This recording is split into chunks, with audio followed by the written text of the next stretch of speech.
Well, hello everyone. This is Al Fadi, and welcome back to a continuation of this amazing video series. Thank you for all of your, of course, interactions with us and comments. Obviously, the series that we're referring to is Mecca, A Search for a Place.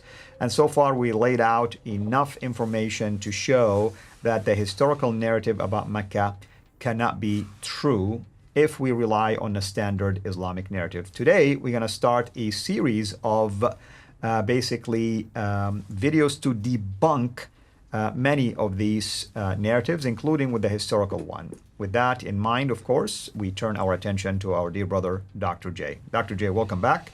And today, I guess we are going to start debunking some of these narratives. Yes, and we need to do that because there are Muslims who are coming up with, hey, listen, you say there's no Muhammad. Yes, we have found Muhammad. In fact, let's look at the history. Muhammad is well known, and Mecca is well known, and Islam is well known, and the Quran is well known long before the 7th century, especially Mecca. Now, of course, Muhammad would have not been well known in the Quran, but Mecca, they have to find Mecca because Mecca is a place. Mecca has geographical location, it has coordinates, and it is claimed it has a history that goes right back to Adam and Eve from the very beginning. So they've got to find some kind of support. And they have been troving through trying to find any reference to this. And they have found 3 references historically for Mecca. Now, Ian D. Morris, I don't know if you know that name. Ian D. Morris has really been on my radar. He has probably done the best work of debunking everyone. So what I'm going to be sharing with you comes from both Ian D. Morris and also Dan Gibson on Makaraba. But let's go with what we're finding, and let's look at the first one. And this one, it has to do with Agatharchides. I hope I've pronounced it correctly. Agatharchides, I don't know exactly how to do it, but let's go with Agatharchides in the 2nd century BC. So we're talking about 900 years before the time of Islam, or 800 years before the time of Islam. You have supposedly this great temple for all the Arabs. And what Muslims are saying is this: that back in the 2nd century BC, Agatharchides was a historian. He referred to this temple for all Arabs. I've blackened it in there. I made it bold there so you can see that that's the phrase they're looking at. This temple for all Arabs, and he locates it 90 kilometers from the Tiran Island. Well, we know where the Tiran Island is there. You can see it on the map. It's right there at the opening of the Gulf of Aqaba. There's the Gulf of Aqaba.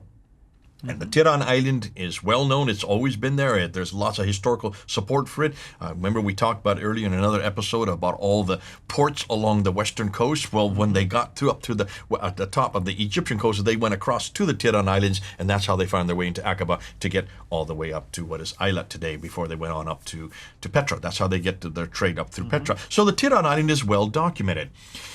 And according to Agatharchides in the 2nd century, there was this temple for all the Arabs, and that's what rings the bell. Temple must be the Masjid al-Haram, or the Kaaba, because early name was temple. Now we call it the Kaaba today in Arabic. That's what it's referring to.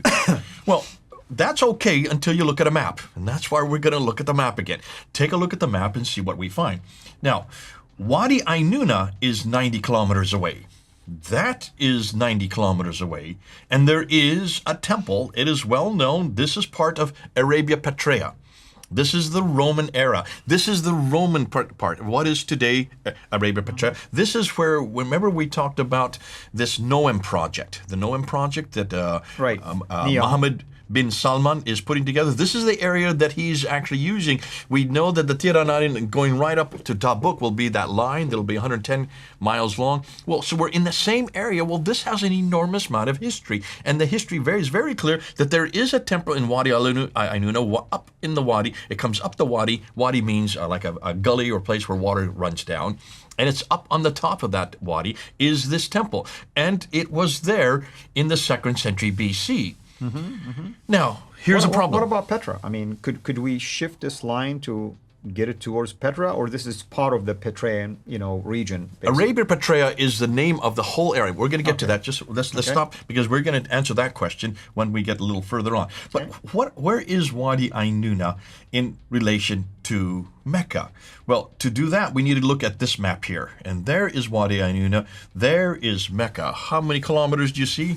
962 kilometers further south is Mecca. So what Agatharchides was referring to had nothing to do with Mecca. So let's go back then to this reference to all the Arabs. Because everybody says, all the Arabs, that must mean Mecca because that's part of Arabia. No, it wasn't. Take a look at this map here. This map is from 125 AD. So now we're in the 2nd century AD, not in BC. And Arabia Petraea is right here. It is this red rectangle that you see right here. That is as far as civilization went. For the Romans, which is their map here, that was a civilized world. Arabia Petraea was just this part of it.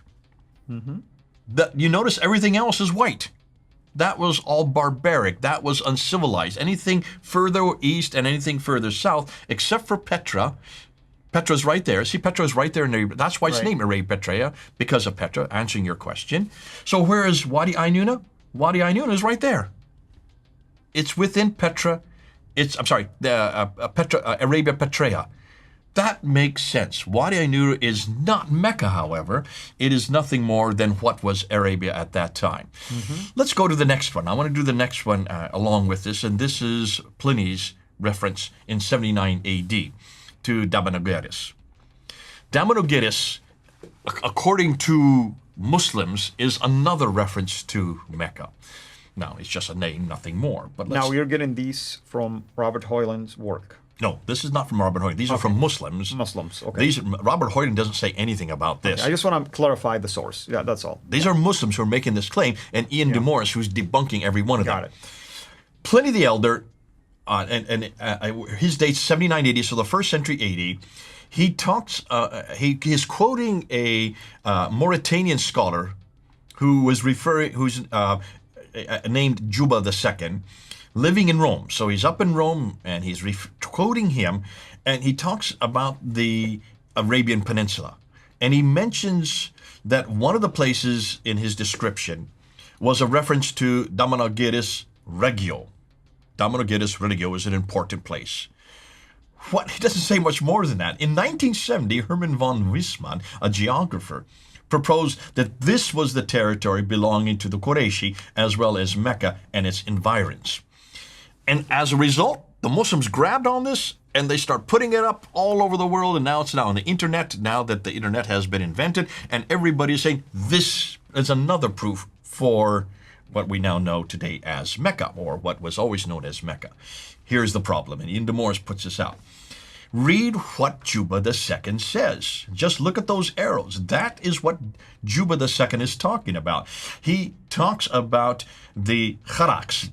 That's the city. Khaybar today, and he's talking about coming down the western coast of the, this is the Persian Gulf, going up through the Straits of Hormuz, down through Oman, and stopping there. As he's going along that route, he drops in the name Damanogeris. Do you see a problem with that? Where's Mecca, and where is Damanogeris? Mecca on the other side. Could it be that they confused Kharaks with Quraysh? They thought Kharaks was Khaybar over here. They thought it was over this side. No, this is the Kharaks that is in what is today Iraq. That's the Iraqian capital, because nobody really cared about this. There would be, Juba II would never have come down the western coast. He was coming down the eastern coast of Arabia. They've got the wrong coast. And that's why today we no longer do that. It's the eastern coast. Now, in the next episode, I want to really debunk the most important theory about Mecca, the most important claim, and that is Makaraba. That's going to take a little bit more time. So that's why I didn't put it with these two here. But so you can see, Agatharchides and Damanogeris, coming from Juba II, both of them have been completely debunked just by looking at a map and following what the places that they name. We're going to do the same thing with Makaraba in the next episode. Wonderful. Thank you so much, brother. Hopefully everyone is enjoying this. Make sure you look at these videos, folks, one by one, because each one will contain primarily one at least issue that we're trying to debunk. If it is too short, sometimes we add a second one. So hopefully you will find them helpful in your own work and your own research. Until we meet again next time, God bless you.